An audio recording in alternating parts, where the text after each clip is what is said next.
नमस्कार दोस्तों, मैं Nitesh Kumar the stupid talk show से मैं आपका परिचय कराने जा रहा हूँ भविष्य के बनने वाले डीएम। हम इनसे जानना चाहेंगे कि यह किस प्रकार संघर्ष से यहाँ तक पहुँचे और इसका क्या लक्ष्य है जानना चाहते हैं। आइए इनसे मिलते हैं। सर, अब आप अपना परिचय बताइएगा। इस शो में बुलाने के लिए आपका बहुत बहुत धन्यवाद। मेरा नाम कुमार देव है। मैंने यूपीएससी प्रीलिम्स की परीक्षा पास की। अब मेंस और इंटरव्यू बचे हुए हैं। सर, अब अपना तैयारी के बारे में आप बताइए। देखिए, मेरी शिक्षा व्यवस्था कुछ ठंडा गरम रहा। यानी कि जब बचपन में तैयारी की तो सरकारी स्कूल से, उसके बाद गया फिर हाई स्कूल, वो भी सरकारी, कॉलेज गया वो भी सरकारी। कुछ इसी तरह से मेरा चलता रहा। फिर धीरे धीरे एक आदमी ने बोला कि यूपीएससी कर लो, उसमें अच्छा है। तो पढ़ाई व्यवस्था के अनुसार से मैंने यूपीएससी की। तो यूपीएससी करने के बाद मुझे पता चला कि मैं यूपीएससी का यहाँ पे उतना खास अथी नहीं है, यानी मैंने कहने का तात्पर्य यहाँ उतना खास व्यवस्था नहीं थी। तो मैं इसके लिए मैं दिल्ली चला गया। वहाँ जाके मैंने तैयारी की और उसके बाद मैंने ये मुकाम पाया और मैं प्रीलिम्स का परीक्षा पास कर गया। अब मेरे पास 2 बचे हुए, मेंस और क्या बोलते हैं आप उसको, और बस वो देंगे फिर मेरा क्लियर हो जाएगा। उसके बाद फिर आने वाले समय में मुझे कोई ना कोई यूपीएससी का काम मिलेगा। मैं कोशिश करूंगा कि अपने कार्यकाल में सब चीज़ सुधार के रखूँ, सारी व्यवस्थाओं को सही रखूँ। देव जी, आप तो छोटे शहर के रहने वाले हैं। आप जब बड़े शहर में गए तो आपका अनुभव कैसा था? अनुभव तो मेरा कुछ खास अच्छा नहीं रहा, क्योंकि जब मैं वहाँ गया तो मैंने देखा कि लोग बिहारियों को कुछ खास अच्छे नज़र से नहीं देख रहे थे। मेरे कहने का मतलब ये है कि लोगों को पता नहीं बिहारी से क्या प्रॉब्लम है, ये तो समझ ही नहीं आ रहा था। क्योंकि जब मैं वहाँ गया तो पहला तो भाई देखा तो कहाँ से हो भाई? कटिहार, बिहार से। अरे बिहार से? तो पहले ही दूरी बना लिया। हाँ, तो हमको समझ में था, हम तो गए भैया अपना तैयारी के लिए। तो फिर हम कुछ दूर गए तो कुछ अपने बिहारी भाई मिले, उनके साथ बात की और एक जुगाड़ करके मैं चला गया। तो मैंने वहाँ जाके कुछ अनुभव किया जो कि कुछ खास मुझे तो समझ में नहीं है। वहाँ का अनुभव कुछ अलग ही था। आपको सर वहाँ पे क्या खराब लगा सर, आप बताइएगा। सबसे पहली बात तो वहाँ पे क्या बोलेंगे, लोग जो रिक्शा चलाता है, जो ठेला चलाता है, जो गुटखा खा के थूकता है, उसको सीधा बिहारी कहेंगे, बशर्ते वो बिहार से हो या बंगाल से हो या कि यूपी से। ये बिहार से हो क्या? अरे भाई, पान पूरे भारत के लोग खाते हैं, गुटखा पूरा भारत में खाया जाता है। लेकिन जब गुटखा खा के कोई रोड पे थूके तो बिहार का बदनामी कर देता है। इसका कोई मतलब समझ में नहीं आता। दूसरा है कि कोई आदमी अगर आपको जेंटलमैन दिखे, तो बढ़िया दिखे, तो उससे पूछा जाए कि वो कहे कि हम बिहार से हैं, तो ऐसे चौंक जाते हैं जैसे मतलब कभी एलियन को देख लिया हो। मतलब उसके नज़र में बिहारी सिर्फ ये है कि जो गाड़ी चलाएगा, जो पान खा के थूकेगा, जो गिट्टी बालू उठाएगा, वही सिर्फ बिहारी है। जो जेंटलमैन लगते हैं, जो अच्छे खासे रहते हैं, जिनका रहन सहन सही है, वो बिहारी हो ही नहीं सकते। उनके नज़र में बिहार एक गरीब राज्य है जहाँ के लोग कभी सुधर नहीं सकते। बोले तो कुत्ते की पूछ जो कि टेढ़ी की टेढ़ी, जबकि ऐसा नहीं है। आप जो इतिहास उठा के देख ले, सबसे ज़्यादा यूपीएससी हो, इंजीनियरिंग हो या बहुत अच्छा को बिहार ने ही की है। अब बिहार का इतिहास बहुत पुराना है। जब यहाँ पे कि इंद्रप्रस्थ नहीं था, उससे पहले बिहार का अस्तित्व, जिसको आंध्र प्रदेश कहते थे, 16 महाजनपद में से एक आता था। लेकिन लोग बिहारियों से पता नहीं क्यों चिढ़ते हैं। हम बिहारियों की खास बात होती है, मैं अपना अनुभव बता रहा हूँ, मतलब हम बिहारियों की एक खास बात होती है। हम सबसे दोस्ती बहुत दिल से करते हैं और दुश्मनी कर ली वो भी दिल से करते हैं, छोड़ते नहीं। दोस्ती कर ली तो पूरी निभाएंगे और दुश्मनी करें तो पूरी निभाएंगे, कभी किसी में नहीं छोड़ते। और हम लोगों का क्या है ना, एक डायलॉग बोला जाता है, जब तक बिहारी म्यूट तब तक बिहारी क्यूट। यानी जब तक हम लोग शांत रहते हैं, ज़्यादा कुछ उंगली नहीं करें, हाँ भैया बंदा अच्छा है, लेकिन अगला उंगली कर दो, हम जब उंगली कर दो भैया ये खराब बंदा है, बशर्ते गलती अगले की ही हो, लेकिन खराब यही बंदा होगा। ये भी हम लोग के साथ, मतलब एक तरह से क्या कहा जाए, है तो हम लोग खुद भारत के, लेकिन भेदभाव की नज़रों से देखा जाता है। हम लोगों के साथ लगता है कि पता नहीं क्या है, बड़े शहर के हैं तो भैया हम वीआईपी, बिहार या यूपी से है तो भैया वो गरीब। ऐसा तो मतलब क्या बोला जाएगा। एक समय हम अंग्रेजों के टाइम में सुना करते थे रंग भेद, अब हम यहाँ दिखता है राज्य भेद। हम आपके चैनल से एक बात उन लोगों तक पहुँचाना चाहते हैं जो कि बिहार को आज भी पिछड़ा समझते हैं। लोग, एक मैंने वीडियो देखा था यूट्यूब पे, ठीक है, एक आदमी से पूछा गया ये क्या बहुत सारे भैया बिहार के बारे में, बिहार सब सुनते ही आप क्या आपके मन में आता है? तो कई लोग बोलते हैं गवार। भाई गवार कुछ ज़्यादा नहीं हो गया? गवार सब हाँ, आप ही सोचिए कि विशिष्ट हम लोग का लिटरेसी रेट क्या है 2011 की जनगणना के अनुसार 62.83%। फिर भी लोग बोलते हैं कि बिहारी लोग हमारा रोजगार खा जाते हैं। कोई भी व्यक्ति किसी का रोजगार कभी नहीं खाता, उसमें अगर काबिलियत हो तो वो रोजगार वो ग्रहण करता है। इंसान वो काबिल हो तो वो चीज़ उसको मिलती है, लेकिन कोई किसी का रोजगार नहीं खाता। ठीक है, अगर आप सोच लीजिए कि अगर 62.83% में हमारा ये है, यदि हमारी लिटरेसी रेट अगर 80% प्लस हो जाए तो क्या होगा?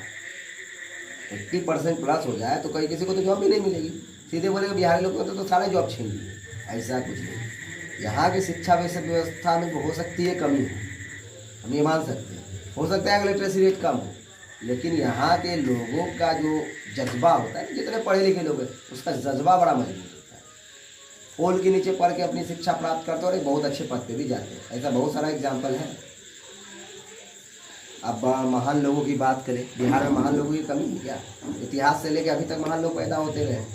अब इतिहास की बात करें, गौतम बुद्ध को ज्ञान कहाँ प्राप्त हुई थी? पहुँच गया बिहार में। उसके बाद आप दूसरा देख लें कि भारत के प्रथम राष्ट्रपति कहाँ से हैं? तो बिहार से।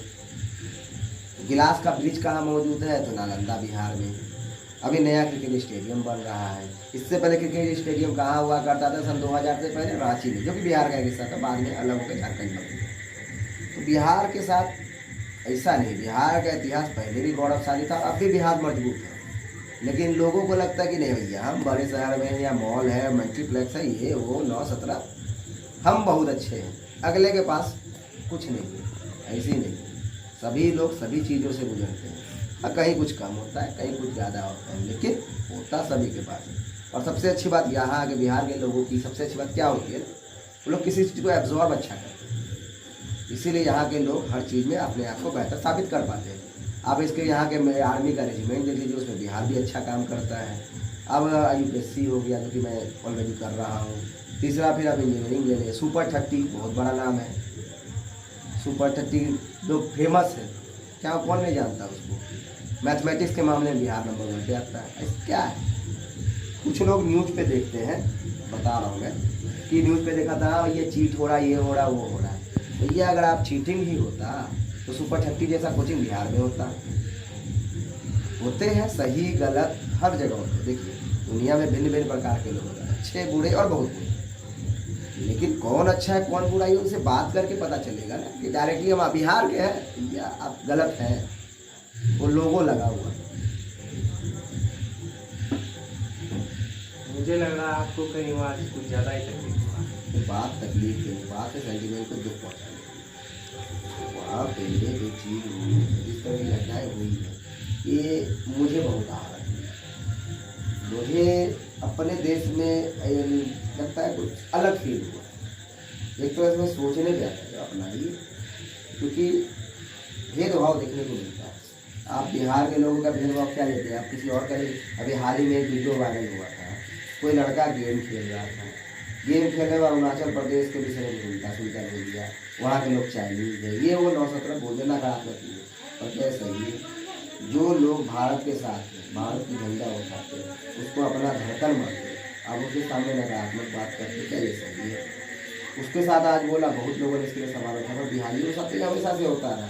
बिहारियों के साथ हमेशा से ही भेदभाव के दृष्टि। बिहारी लोग क्या नहीं थे, क्या नहीं बोला। तो सबसे बड़ा लोकतंत्र जो अपना देश भारत है, पहला लोकतांत्रिक राज्य कौन सा था? वैशाली हुआ करता था। कब हुआ करता था? तो उस समय महावीर। आप सोच लीजिए कि जिस राज्य को लोकतंत्र को जोड़ दिया, उस राज्य में परिस्थितियाँ या क्या नहीं थी? नालंदा यूनिवर्सिटी, कौन नहीं जानता उसको? फिर दिया, उसने क्या कर दिया? आग लगा दिया, साल भर तक किताबें चलती रही, उतनी किताबें थी वहाँ पे। तो ऐसा नहीं है होता। देखिए हर जगह के अच्छे बुरे बहुत बुरे होते हैं, लेकिन ज़्यादातर लोग आपके विषय में नकारात्मक सोचते हैं। आपको देख के कुछ अलग लगता है, तो ये है। लोगों को अपनी सोच बदलनी चाहिए। कोई भी लोग कोई काम करता है तो वो डिजर्व करता है, तभी वो करता है। आखिर आदमी उतनी ऊंचाई पे चढ़ा, वो चढ़ने योग्य था तभी तो चढ़ा, नहीं चढ़ने योग्य होता तो नहीं चढ़ पाया। ऐसा ही सर, आपकी भ्रष्टाचार के बारे में क्या राय है? भ्रष्टाचार, इसके बारे में क्या बोले? भ्रष्टाचार वही जो है जो हम लोग करते हैं। देखिए भ्रष्ट असल में नेता नहीं होते, भ्रष्ट असल में कोई व्यक्ति नहीं होता, भ्रष्ट हम उसे बनाते। करप्शन करना हम सिखाते। जो लोग करप्शन होकर तो करप्ट है, असल में करप्ट नहीं, करप्ट हम उसको बनाते हैं। कोई भी सिस्टम को खराब कोई इंसान अपने फायदे के लिए करता है। जैसे मैं आपको बात बता रहा हूँ, हम कोई काम करवाने किसी जगह पर लंबी लाइन लगी हुई है, तो लंबी लाइन में हमको भैया काम करवाना अपना जल्दी है, तो हम क्या करेंगे? साइड से किसी को 100 टका दिया, भैया मेरा काम करो, उस लाइन में होगा आपका काम है, मेरा तो काम बन गया, अगले वो कमाई हो गई। और इस बीच में जो लोग हैं इसको लगता है कि भैया वो भ्रष्ट मेरा करप्टेड आदमी है, उसका काम करता है, हम लोगों को लाइन लगा है। तो यही है, आम आदमी ही करप्शन करता है, ना कि वो लोग करप्शन करते हैं। तो अगर हमको सबसे पहले इन सब चीज़ों को सुधारना है तो सबसे पहले खुद को सुधारना होगा। जब तक हम नहीं सुधरेंगे ये चीज़ें नहीं सुधरेंगी। कहता है ना डेमोक्रेसी मतलब क्या होता है? जनता और शासन। जनता जब तक सही नहीं होगा शासन कभी सही नहीं होगा। तो मैं अपने यही है कि यदि मैं इस पद तक पहुँच गया तो मैं यही कोशिश करूँगा कि मैं जनता को सही शासन की तरफ ले जाऊँ, ताकि आने वाले समय में इस तरह की समस्या ना आए और जीवन सब सही चले, करप्शन कम हो जाए, लोगों के मन में एक दूसरे के प्रति सही भावनाएं रहे, विकास हो। और क्या चाहेंगे? बस इतना ही टारगेट। ठीक है सर, आपसे मिलकर बहुत अच्छा लगा। आप जल्दी मिलेंगे। चलिए, आज हमने सुना देव जी को, तो ठीक है अगले एपिसोड में मिलते हैं।